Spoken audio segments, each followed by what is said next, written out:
चलिए जी, आज हम बात करना स्टार्ट करेंगे आपके साथ what is the meaning of a contract. तो पहला ही टॉपिक है जहां से हम स्टार्ट करेंगे, तो what is the meaning of a contract. ठीक है, तो यहाँ पे लिखा हुआ है the meaning of a contract can be understood as follows. ठीक है, लिखा हुआ a contract is a legally binding agreement. याद रखना, a contract is a legally binding agreement between two और more parties that create mutual obligations enforceable by law. तो बोलो मेरे साथ, क्या था भैया? The meaning of a contract can be understood as follows. बोलो, a contract is a legally binding agreement between two और more parties that create mutual obligation enforceable by law. Simple है। A contract is a legally binding agreement between two और more parties that create mutual obligations enforceable by law. It involves a promise or a set of a promises. It involves a promise or a set of a promises where one party agrees to do something, where one party agrees to do something or retain from doing something, or retain from doing something in exchange for something of value from the other party. ठीक है, तो पूरा पढ़ लेता हूं। A contract is a legally binding agreement between two और more parties that creates mutual obligation enforceable by law. It involves a promise और a set of a promises where one party agrees to do something or refrain from doing something in exchange for something of value from the other party. फिर मैं इसके बारे में बात करता हूँ कि भैया इसके की फीचर्स क्या हैं। तो की फीचर्स में सबसे पहले हम बात करेंगे एग्रीमेंट, फिर इन्फोर्सेबिलिटी, फिर कंसिडरेशन, फिर कॉम्पिटेंट पार्टीज और फिर लॉफुल ऑब्जेक्ट। तो 5 चीज़ें याद रखना। की फीचर्स ऑफ कॉन्ट्रैक्ट में आप 5 चीज़ें याद रखोगे। सबसे पहले हम एग्रीमेंट पे बात करेंगे, फिर इन्फोर्सेबिलिटी पे बात करेंगे, फिर कंसिडरेशन में बात करेंगे, फिर कॉम्पिटेंट पार्टीज पे बात करेंगे, फिर लॉफुल ऑब्जेक्ट पे बात करेंगे। तो एग्रीमेंट को हम देखते तो लिखा हुआ है a contract begins with an offer. A contract begins with an offer by one party and acceptance by another. याद रहेगा, एग्रीमेंट में याद रहने वाला है a contract begins with an offer by one party and acceptance by another. ठीक है, दूसरा आ जाएगा इन्फोर्सेबिलिटी। इन्फोर्सेबिलिटी में बोला हुआ कि a contract is enforceable by law. A contract is enforceable by law. फिर आ जाएगा कंसिडरेशन। तो कंसिडरेशन में याद रखना there must be something of value. There must be something of value. Value के ब्रैकेट में लिखा हुआ money, service, goods etcetera. Value के ब्रैकेट में लिखा हुआ money, service, goods etcetera are exchange between the parties, are exchange between the parties. फिर fourth है कॉम्पिटेंट पार्टीज। फोर्थ है कॉम्पिटेंट पार्टीज। इसमें याद रखना the parties must be legally capable of entering into a contract. The parties must be legally capable of entering into a contract. Example, they must be sound mind and not minors. ठीक है, तो competent parties याद रखना the parties must be legally capable of entering into contract. Bracket में लिखा हुआ है example they must be of sound mind and not minors. ठीक है, आगे है लॉफुल ऑब्जेक्ट। इसमें हम बात करते हैं the purpose of the contract must be legal. The purpose of the contract must be legal and not against public policy. The contract, the purpose of the contract must be legal and not against public policy. अब हम देखते हैं definition as per the Indian contract act 1872। Definition as per the Indian contract act 1872। तो definition कहाँ दी गई? Section 2H में। याद रखना, डेफिनेशन कहाँ दी गई? Section 2H of the Indian contract act 1872। Definition कहाँ दी गई? Section 2H of the Indian contract act 1872 में। ठीक है जी, तो क्या बोला हुआ है? डबल ए इन्वर्टेड कॉमास में लिखा हुआ। डेफिनेशन बड़ी आसान है। कहा गया अ contract is an agreement enforceable by law. बहुत ही सिंपल है, सेक्शन 2H याद रखना। A contract is an agreement enforceable by law. कोई दिक्कत तो नहीं है। A contract is an agreement enforceable by law. This means every contract is essentially an agreement. क्या बोला हुआ? This means every contract is essentially an agreement, but not all agreements are contracts unless they are enforceable by law. Simple है। This means every contract is essentially an agreement.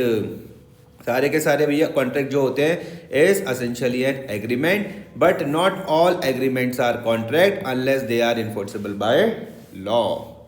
उसके बाद हम यहाँ पर बात करेंगे how does the communication of any proposal, how does the communication of any proposal. इसमें हम लिखते हैं the communication of a proposal bracket में लिखा हुआ offer, the communication of a proposal bracket में लिखा हुआ offer is an important aspect of forming a valid contract. The communication of a offer of a proposal bracket में लिखा हुआ offer is an important aspect of forming a valid contract. Here's how it works. पहला, what is communication of a proposal?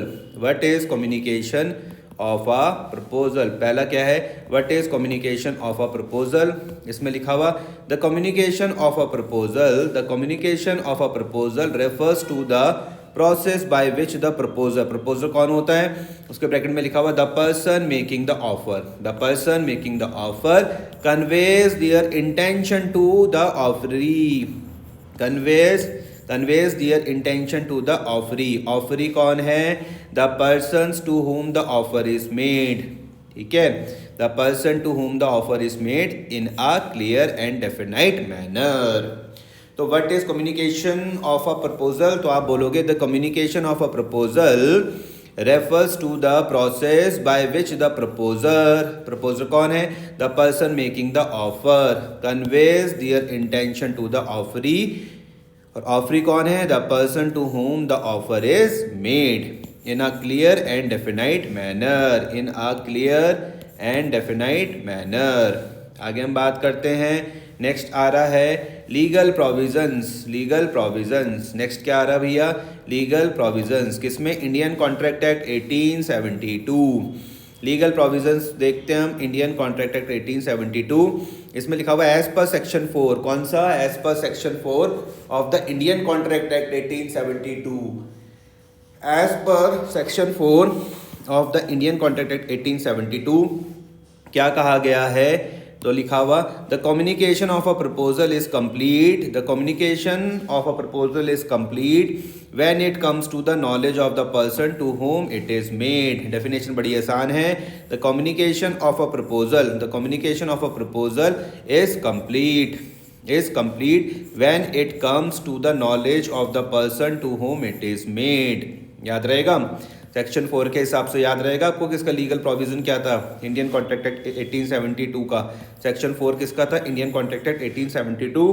Double inverted commas में क्या लिखा हुआ है, the communication of a proposal, the communication of a proposal is complete कब, when it comes to the knowledge of the person to whom it is made. आगे हम देखते हैं, तो है नेक्स्ट आ रहा है essentials of communication of a proposal, essentials of communication of a proposal. यहाँ पे लिखा हुआ to communicate a proposal effectively the following points must be noted. तो कौन कौन से पॉइंट है, पहला है क्लियर एंड डेफिनाइट प्रपोजल, पहला है क्लियर एंड डेफिनाइट प्रपोजल। इसमें लिखा हुआ the proposal must be clear in terms, the proposal must be clear in terms so that the offeree can understand it. याद रखना, the proposal must be clear, the proposal must be clear in its terms so that the offeree can understand it. Example में क्या लिखा हुआ, if a seller proposes to sell goods, if a seller proposes to sell goods for rupees 5,000 the term should clearly state what goods and at what price। ठीक है जी, example याद रहेगा, if a seller proposes to sell goods for rupees 5,000 the term should clearly state what goods and at what price। दूसरा second आ जाएगा mode of communication, mode of communication. इसमें क्या है कि communication can be made through spoken words. याद रखना, communication can be made through spoken words, spoken words के bracket में लिखा हुआ ओरल, फिर उसके बाद है रिटन वर्ड्स और कंडक्ट, कंडक्ट के ब्रैकेट में लिखा हुआ इम्प्लाइड एक्शन। याद रहेगा, communication can be made through spoken words, bracket में लिखा हुआ ओरल, रिटन वर्ड्स और कंडक्ट, कंडक्ट में के ब्रैकेट में लिखा हुआ है इम्प्लाइड एक्शन। एग्जाम्पल हम देखते हैं, तो लिखा हुआ ओरल में क्या है, saying I offer to sell my car for rupees 3 lakh, जैसे कि I offer to sell my car for ₹3 lakh. ये ओरल हो जाएगा, बोला मैंने ऐसा। रिटर्न में क्या हो जाएगा, सेंडिंग एन ईमेल और लेटर, ये रिटर्न में हो जाएगा। कंडक्ट में क्या हो जाएगा, displaying goods with a price tag in a shop, ये कंडक्ट में हो जाएगा। Displaying goods with a price tag in a shop, clear. Third आ जाएगा कि communication must reach the offeree, communication must reach the offeree.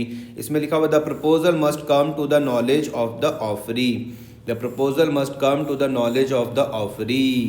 Example में क्या है कि if an offer is sent via mail email, if an offer is sent via email it is communicated when the offeree reads the email, clear. Example में क्या बोला गया कि if an offer is sent via email it is communicated when the offeree reads the email, ठीक है। आगे बढ़ते हैं, आगे आगे आगे आगे आगे आगे आगे।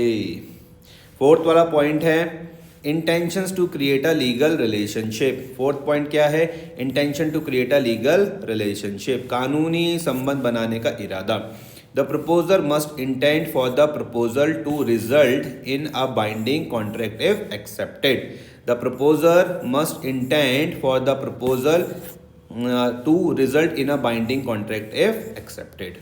अब हम नेक्स्ट बात करेंगे examples of communication of a proposal. तो इसमें सबसे पहला आ रहा है कंप्लीट कम्युनिकेशन।